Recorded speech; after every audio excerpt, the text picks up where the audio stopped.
Let's talk about mortgage insurance, and we're specifically going to be talking about FHA mortgage insurance.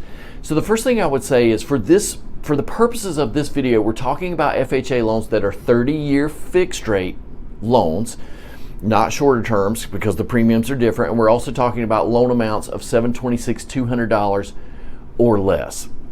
So the first thing I would say is FHA refers to their mortgage insurance not as PMI, that's what you're used to.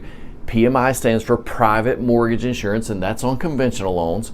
No, FHA refers to theirs as MIP, mortgage insurance premium. Go figure. And they have two different parts of the mortgage insurance premium. We have an upfront mortgage insurance premium, affectionately referred to as UFMIP. And then we have the annual MIP. So the upfront MIP is 1.75% of the loan amount. Okay, so on a $300,000 loan, that's $5,250. That UFMIP is financed. The borrower can pay it at closing, but almost nobody ever does. That gets financed, it's added on top of the loan amount. The annual MIP, you would think of it as monthly MIP because it's really paid monthly, but that depends on the borrower's down payment. So if they have less than a 10% down payment, then that factor is 0.55% of the loan amount.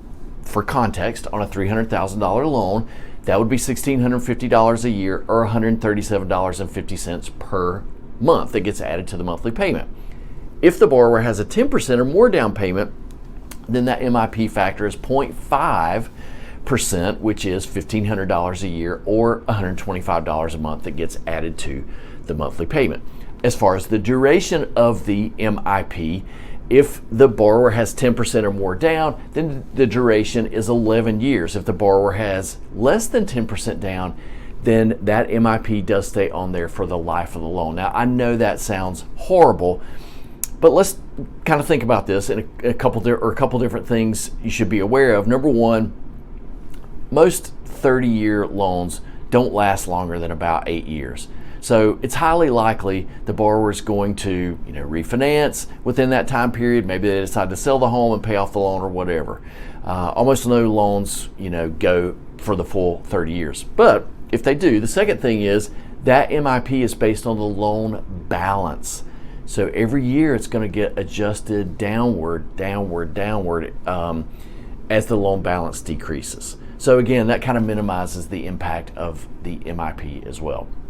The last thing I would say is FHA's MIP is not based on credit score of the borrower like on a conventional loan. So if you're doing a conventional loan and the borrower has a maybe not so great credit score, the premium on their PMI is going to be higher. Not the case with FHA, and that's the beauty of FHA. Everybody pays the same.